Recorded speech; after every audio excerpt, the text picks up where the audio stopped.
I am the War Chief. Hello, my friends, and welcome to our very first 3D breakdown. How appropriate that today we'll be taking a look at the MV of Soiree, which is perfect because Suisei just hit her 2 million subscriber milestone, so congrats to her. It's kind of interesting how a lot of firsts of this channel are linked to Suisei. I mean, our very first hololive reaction video was with Stellar, so it is kind of interesting how it keeps coming back to that, you know? So the way this is going to work is that we'll be doing a quick pass of the song, as we usually do with other reactions.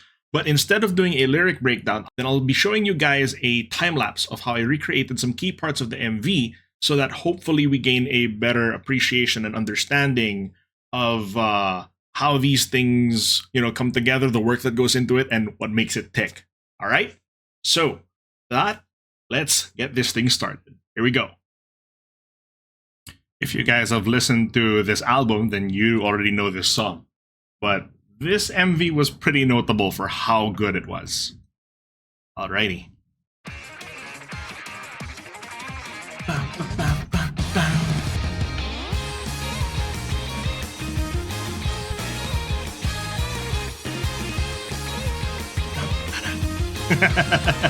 I do love how much they were able to capture her energy in 3D.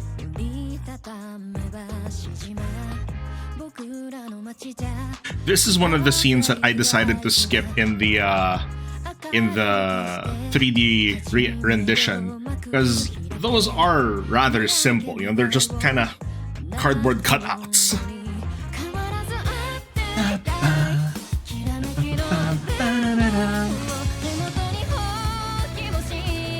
I love all the outfit changes, the zoom into the eye, and then all the lighting effects come on here.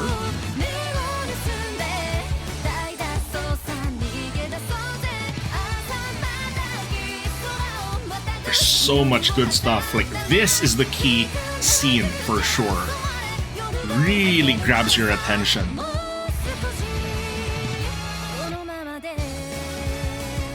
Yeah.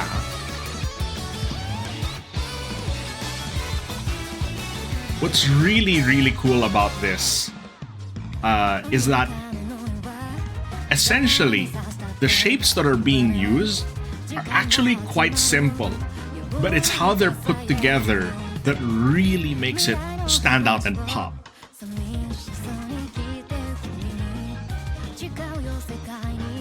I'll say that Soiree was not my favorite song from that album. I'm not saying it was a bad song, it's just that I have other favorites. But this MV is absolutely ridiculous. What the dance she does, right? A wink. This is, you know, just such a fun, energetic MV. And, man, all that 3D stuff. Then the fade to night lighting. I knew I really wanted to do a 3D breakdown with this part here. Look. So the walls rise up and then they fold out into 5 different pieces. When I saw that, I'm like, oh, I can do that. And then this freaking unfair outfit.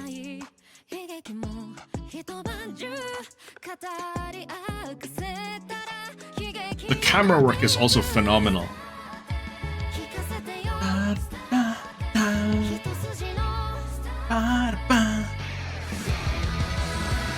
And then the skybox lights up. I mean, that background, you could literally just use a texture of a skybox there to create that effect.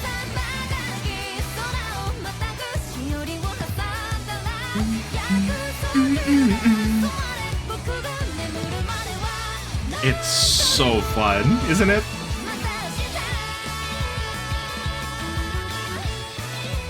Of course, that held note at the end.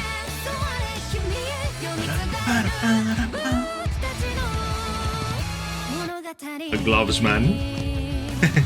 the glove that ends here. Nice. Very, very nice. All right. So the way we're gonna do this, okay. So let me show the key scenes. Definitely this. All right. So I did a rendition of this stage with the cogs. You know, all of these things here: the little stage, the cogs, the walls, and the other key element was this thing right here, the astrolabe. So I saw this. I'm like, that is such a cool effect, but it's amazing how it's really all just a bunch of simple shapes coming together. And I'm about to show you guys. All right. So I'm gonna go and transport you guys over to the time lapse in Blender, and I'll be just doing a voiceover, and the scene that I'm referencing will be there on display as well. Right? Here we go. So here we are now in Blender, just getting rid of the cube. So we start off with the stage, no? And I realized immediately that, hey, this is just a half cylinder. So I create the cylinder, chop it in half. Then I create that little protrusion up top, you know, for the little step. So just been finagling a little bit here and there, just making it rounded, making it more visible. It's really all about silhouette in this case, no? So then I realized, hey, wait, okay, so we just, you know, make a smaller version of this. There's the first step, and then there's the second. You know, and just like that, we already have the base for the stage. And now I decide, hey, okay, let's work on the cogs. So now we start off. Well, I start off with the centerpiece. This is just a big blockout, no? So just a big circle, big cylinder. So then now I work on one of the big cogs, the one with 6 holes in it. So I just create this little thing here. Almost looks like a revolver barrel, like the chamber where you put the bullets. So I make adjustments.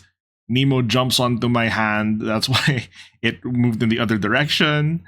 Add some bevels, round out those edges a little bit, just so it becomes a lot more visible. And it's looking really good already. It really looks like it could be it could be for a revolver. I create some little extrusions here. You know, give it that roundedness, that little extra edge on top. We select every other face on that model, turn it into a cog, and you know, there's our first one. Now we are going to build the second cog. This is the one that's the most used on the stage. So once again, this starts off with the magic circle, turn it into a cog. We just duplicate it, make it bigger, make another circle. You see, when you really break it down to its essential basic parts, you get to realize that, hey, it's not quite as complex as it seems. Because that's one of the skills that was taught to me while I was still studying, 3D, is that it's really all about being able to dissect and break down the complex objects into their most basic shapes. That way, you'll be able to build them out much more easily. So with this one, I realized that first cylinder I used didn't have the right number of divisions. So I created a new circle with with the right spacing, turned it into that cylinder, creating those extrusions again. And then what should I do here? I take this other circle again. This thing is a lifesaver. A lot of our pieces come from this. So I take every other spot, expand it, and now that's the other cog. So now we have the 3 cogs, and then I decide, all right, time to build those little fence those little fence posts with the little street light. So that's all just, they're just cylinders. I'm just doing a simple block out here. If I really wanted to build it out more, of course, I'd add, better silhouettes, add more edge loops and rings like that. Just making those little shapes. So then I can create those, just duplicate those, make 8 of them, line it up nicely along the stage, and there you go.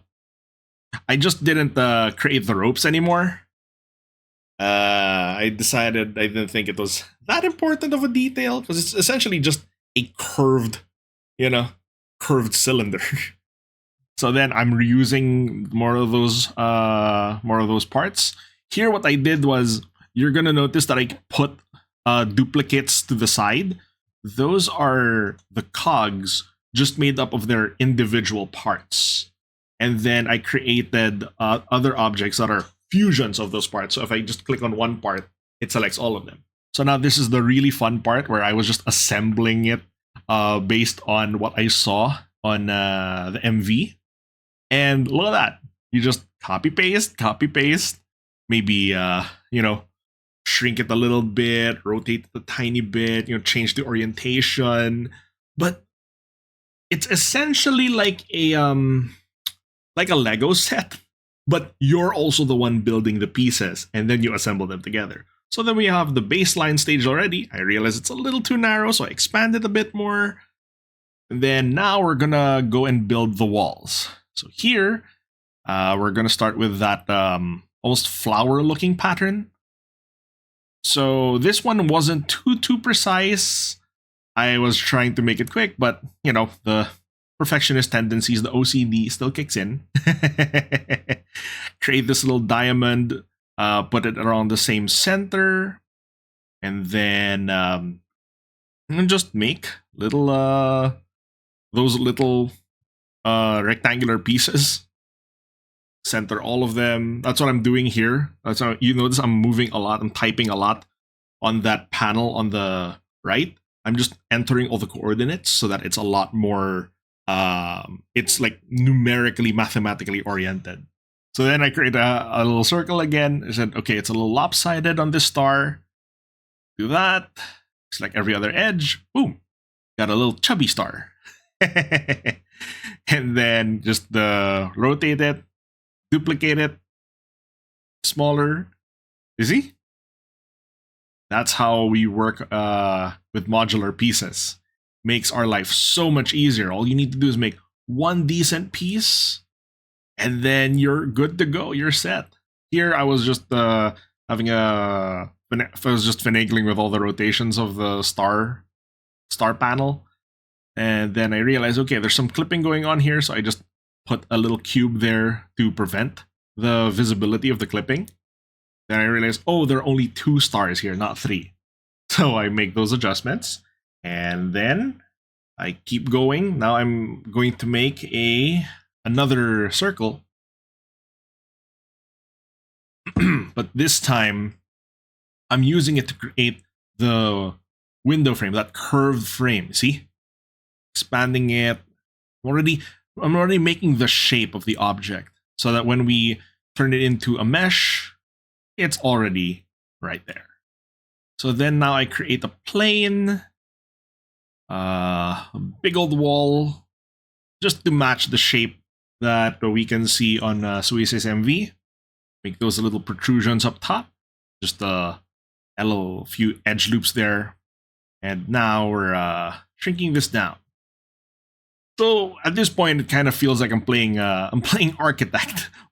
Just cut and measure.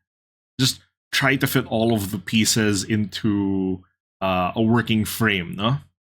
So here I'm just now assembling again. So I know if you look very, very closely, it's not quite a diamond shape that's up there, but it is in the silhouette of a diamond. If I needed to add the extra details, I could. But essentially, I'm just doing this 3D breakdown. It's really just to demonstrate the concept, just to show you guys that it may look complex, but it's not quite as difficult as it looks. There's there's just a lot of moving parts that go into it, and it's creating that illusion of complexity. When in reality, when you really break it down to their basic shapes, they're not quite as complex as it comes off as. But that's the magic of art, no? Like, you don't have to make it's kind of like the Bob Ross philosophy, as I would like to say, because Bob Ross wasn't the kind of guy to paint every single leaf, but he painted in such a way that it made the illusion, it made you think that he painted every leaf in. So that's kind of what we're doing here. We're creating the illusion of complexity. And when you put that many parts there together, oh, there you go. It's complete. We have the wall, we have a panel. I create a copy of it and then just mess around with the angle a bit, just to match the camera angle there. Make a little floor, expand those walls there. Yeah. It's not a one-to-one recreation. I mean, if I really wanted to, because the side panels do look different, I can just, copy paste that symbol there, the flower with the diamond in it. So now let's just move all of these things aside and let's create the last key element here, the astrolabe, the really, really cool part. But the thing is, this ended up being perhaps the easiest thing to make here. I was just messing around with the cylinder here because I was trying to create a nice silhouette of that pillar, and I just decided to go with that just for demonstration purposes. If I was really trying to create a one-to-one, I'd be a little bit more meticulous here. So you see, we're still able to make use of the gears from earlier. Got another cylinder here. Now I'm expanding it. I'm gonna just build out those curves. There you go, round it out a little bit better. Expand it a bit. Then I noticed that it has those protrusions, so I pick 1, 2, 3, 4, split it there. Okay. Now we just kind of shrink those in. There you go. Here I was trying to create a nicer silhouette, but then I realized, you know what? It's for demonstration purposes. I shouldn't be using so much time here. So I just kind of decided to move on. And there you go. Remember those circles we had for the cogs? Well, there you go. They're coming in clutch once again. So I just center it above there, make duplicates, and now look. Just rotate, change the sizes, change the thickness, just move them around. And there it is. We already have it. Pretty cool, right? And that's what we mean by modular pieces. It was from the same one single piece, and then we just maximize it, no? So here, just making those more star props, just to kind of match what was in the MV, just to demonstrate to you guys that it's really quite easy to make these things. So different shapes, different silhouettes. Once again, like duplicate, scale, rotate, that kind of stuff to decorate this. Right? Just make some spheres for the planets. It's just a demonstration, and there we have it. There we have it. So granted, this is literally just the 3D model of the key scenes in the MV. Of course, we haven't gone into the texturing, the animations, the lighting, the camera work, post-processing, all that extra fancy stuff. But I felt like it was more important for us to really just see how this looks in 3D and see how it gets built from the ground up, because you can kind of visualize and imagine how all of that other fancy stuff gets integrated into those 3D models. But the actual building of the 3D models, I figure that's something that people aren't quite familiar with. But with textures, you can kind of just imagine it. It's like, okay, yeah, it's this 3D cog, and we're just making it metallic, adding those little, adding that color, the textures, the dents and dinks, and all that stuff. And then with the astrolabe, you can imagine that it's going to be rotating, as you saw in the MV itself. But with the 3D models, right? Felt like that was something that would be good to really focus on, like the building process of it. Okay, so I hope that was really informative for you guys. And seeing as this is our very first 3D breakdown, I would love to get your feedback. Please let me know what worked, what didn't quite work, what improvements you'd like to see in the future, or if this format works for you. And with that, I would say this session is adjourned. Everybody, please take care of yourselves. Have a lovely rest of your day, afternoon, and evening. And I will see you in the next one. This is Senator Warchief signing out. Otsu Sen.